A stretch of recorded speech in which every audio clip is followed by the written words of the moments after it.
In this video, I'm going to show you how to paint a little forest in the winter. Be sure to check out the links below for other video tutorials that might be perfect for your holiday season. Let's begin. We're not working with very complicated colors here. We're keeping it super simple using Hooker's Green Dark or Sap Green as a base, and just adding super simple combinations of colors to these greens to make them look more natural. I'm using raw sienna, burnt umber, violet, ultramarine blue, and Prussian blue.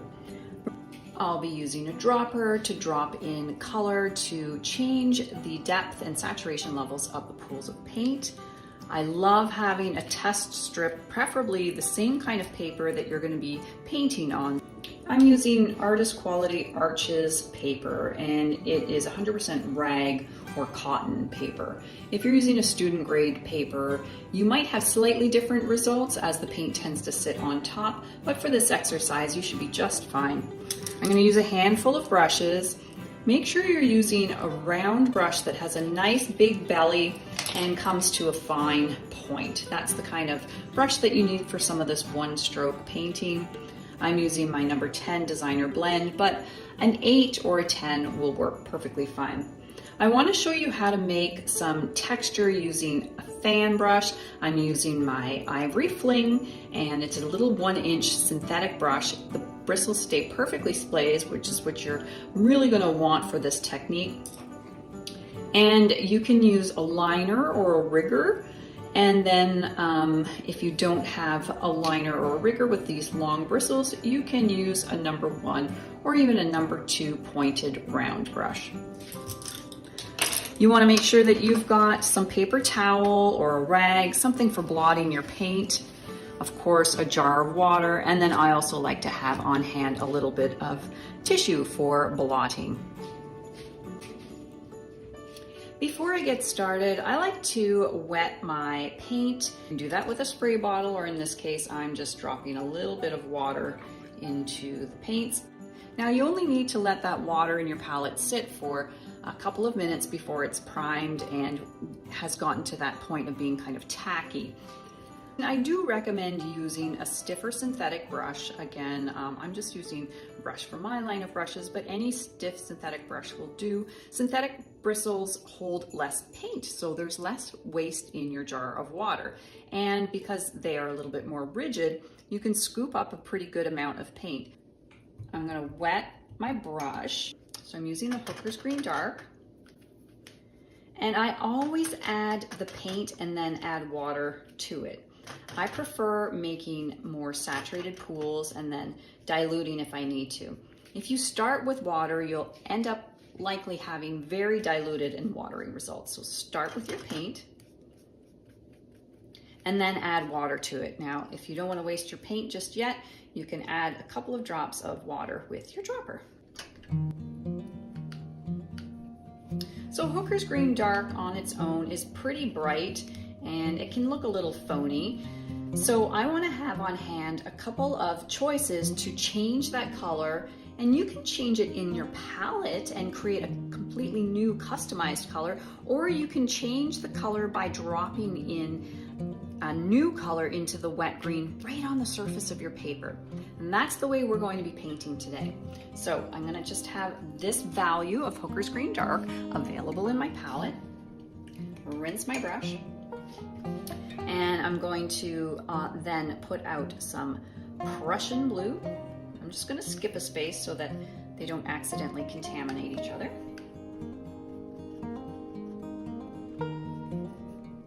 So here's my Prussian blue, and it's pretty bright. It's a very cool blue. And then I'm going to pull out some ultramarine blue, and it's a little redder in color. And I'll show you right here what that looks like. So you can see compared to the Prussian blue that it is much more vibrant and cheerful result. What I also want to do is have a little bit of violet on hand. So I'm going to put that out in my palette.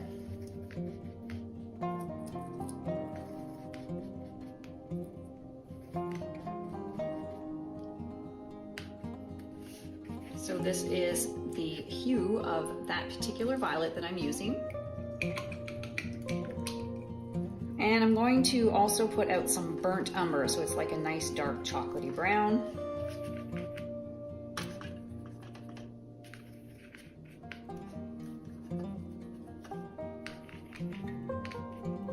And you can see I'm giving myself pretty generous pools here so that I don't run out of color. And this is what this brown looks like.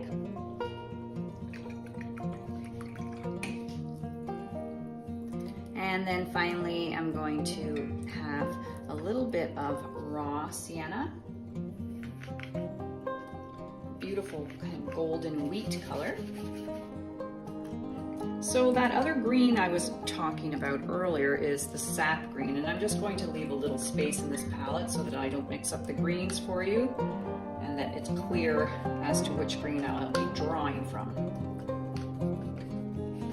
So here's the sap green. So you can see the sap green and the Hooker's Green Dark have very different qualities. The sap green is much warmer, much earthier looking on its own, and it's quite natural, whereas the Hooker's Green Dark is more like a pine green, but an unnatural version of pine green. So this combination will take us quite far, as you'll see.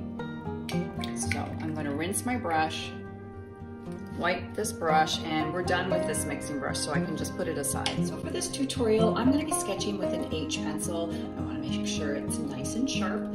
For any reference material, check out my links in the description below, and you can download some of my sketching templates to make things a little bit easier if you're not comfortable with doing this freehand. So the first thing I'm going to do is demonstrate a nice little grouping of trees that I'm going to be painting with my round brush. So I'm going to position them about here, and they're going to be no bigger than the palm of my hand. So I'm going to just start with a simple horizon line, about 4 inches long here. So it's just a light line to give me some sort of sense of a base for where my tree line is going to come from. And just using a really natural stroke, I'm going to create a variety of heights for these trees. And I want to make sure that my lines look quite natural and that the contour itself is looking quite natural. If my sketch is natural and loose looking, then my painting will be natural and loose looking. If I create something that's too confined and contrived looking, then of course it goes to say that my paint is going to look rather controlled as well. I want to leave myself some flexibility in changing shapes and being spontaneous and in the moment when the time comes to actually paint these trees. As I move back into the background, I want to have slightly finer, smaller, and lighter trees. That's big enough.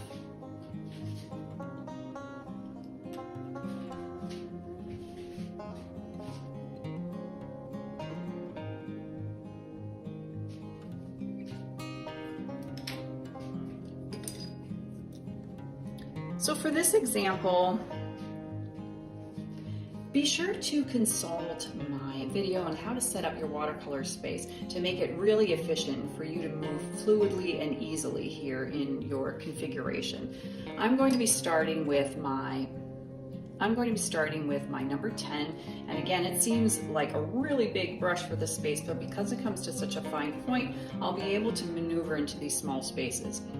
If at any point it becomes too cumbersome, I can just easily switch over to my number 1. So I have my brushes handy.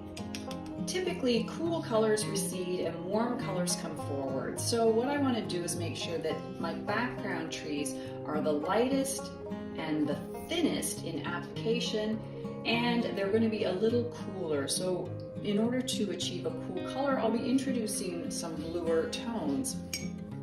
Now this is quite a small space, you don't need to pre-wet, but if you want to, or if you're a bit more cautious, I'll show you how it looks when we pre-wet the space. So I'm going to pre-wet this entire shape, and this just allows the paint to really move effortlessly over the surface, and it will buy you a little bit more time as you fill up the shape with color. The paint tends to just sort of sit as a skin on top of the paper. It floats on the water. Whereas if you don't pre-wet it, it will stain into the paper right away. So what I want to do is use my Hooker's Green Dark, just verify it on my test strip here, and I'm just going to float that onto the surface. And that's quite green right now and quite artificial looking. So what I want to do before that dries up is just switch quickly over to my small number 1. I'm going to go into the Prussian blue and I'm just going to water it down, and I'm going to drop that into the tips of those background trees. And I'm working fairly quickly here. I've painted the core first, and now I'm just dragging out these fine little strokes to indicate tiny little brushes, to indicate tiny little branches. And now I'm sort of painting wet into wet because the surface of the painting was wet and the paint that I lay down first is still quite wet. So I'm actually just grabbing from my test strip here. And I continue just dropping that in. That's the Prussian blue. Now, this seems a little vibrant to me, so I'm going to grab a little bit of the violet. And what the violet will do is, because it has red in it, it's going to dull down this tree line significantly. So I like the look of the purple and the blue and the green mixing together, but I also like the look of it just being fresh and really visible. So I'm not going to mix it up too much. You can even have a few little bare trees if you want to, that just have branches. Nothing too complicated. Try not to play in there too long, or you might end up with blooms. That's when too much water is introduced to a surface that's starting to dry up and it creates this big gaping hole. Now, before all of that dries, I want to take just some tissue and I'm going to blot to lighten this all up, because I want to create a little bit of a ghost effect for those trees, and that helps to push them into the distance even more.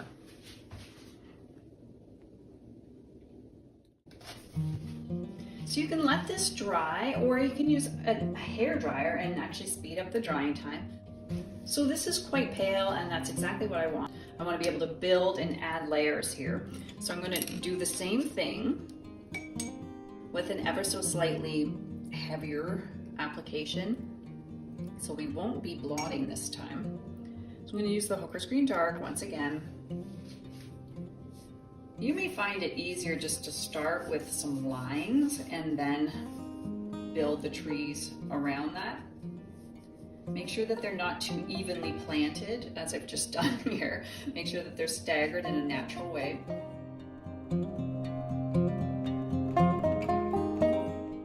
Now I'm working fairly quickly here because I did not pre-wet my surface, but if you want a little bit more time and flexibility, you certainly could pre-wet your surface, but you'd have to be careful to stay really well within your shapes.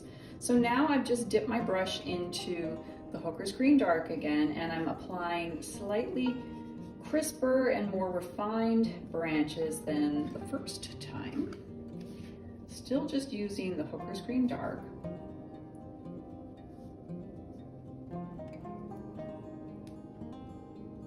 Before that dries, I just want to add a little bit of violet and create a bit more depth in here. And the depth and the dimension comes from just playing with slightly darker and warmer colors, or slightly lighter and cooler colors. Some flip-flopping between the Hooker's Green Dark, violet, and I've introduced some burnt umber. That will really warm things up.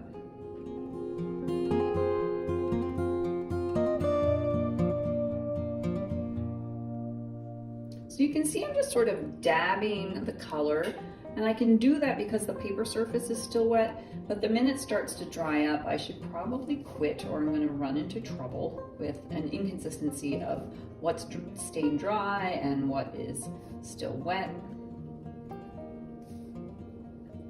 So just pulling the little branches out from the existing shapes that I've given myself here. And we'll just keep the bottom rather abstract because we're going to finish this off with a final layer of the darkest trees. Now we can make some of these a little taller. They don't all have to be the same height. And if it's a natural forest, you should have variation in the heights. So I always look for signs of drying, and I do see spots that are starting to dry up. So that's a good sign for me to stop. So I'm just going to dry this up. So the final layer of color will be much warmer. That will help to bring the trees a little bit closer. And I'm also going to start bringing some trunks down into our snow to complete our winter feel and the winter scene here. So I'm going to use the Hooker's Green Dark just as a base. This time I'm going to come down with a variety of lengths of tree trunks. Now I'm just going to do a few at a time. And I want to make sure that they're interspersed naturally. And before those dries, I will start painting the trees. I'm going to use my sap green because it is a little bit warmer. Now these lower branches are heavier, so they're going to point downward. You can see that the paint is pretty fluid here. And once again, just working fairly quickly. And the smaller branches can point upwards, but I'm going to apply those with my smaller brush. So just using the sap green, working quickly. And these trees should be a little larger, so in fact, I'm going to give them a little bit more space.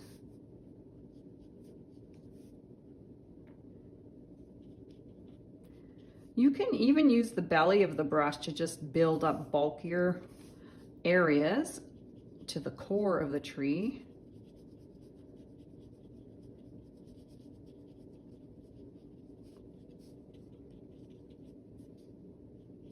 Now I'm going to switch to my little brush. And I'm going to add a little bit of burnt umber. And I'm going to start creeping up a little bit higher. And the smaller branches can point upward because they're lighter and freer.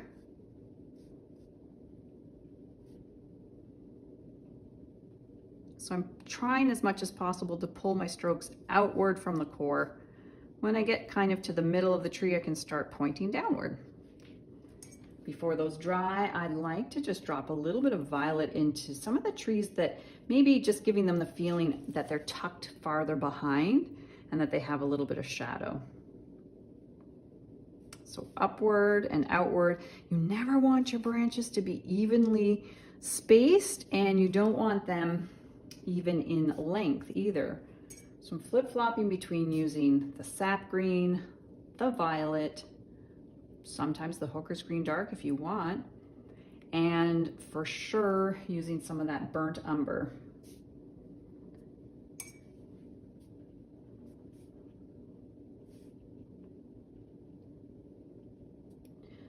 I have to say, when I work quickly, I feel a little bit stressed, but the upside of that is that you learn to be a little bit more efficient about your strokes, and you can create certainly more spontaneous results as well.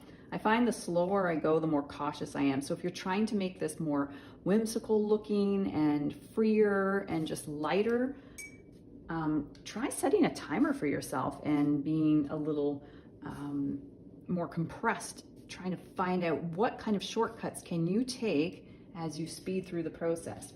Obviously, if you're new to this, then maybe take your time. I can lengthen the tree trunks if I want to just exaggerate some of them, bring them forward a little bit more. You can even have some trees that barely have any needles on them, so they're mostly just woodsy branches.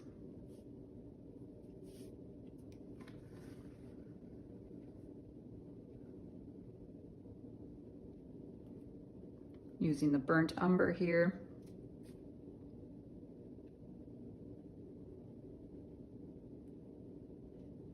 Just getting a few bare branches. That's kind of what happens with pine trees, is they tend to be a little more sparse in the lower portion.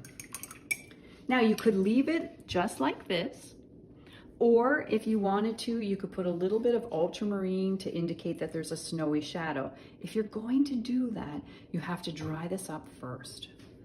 I'm going to show you what would happen if we put a little bit of a shadow color underneath. Shadows don't have to be complicated, and I would never ever use a gray or a black. Instead, I highly recommend for snow using something like an ultramarine. Now we're going to keep this really simple.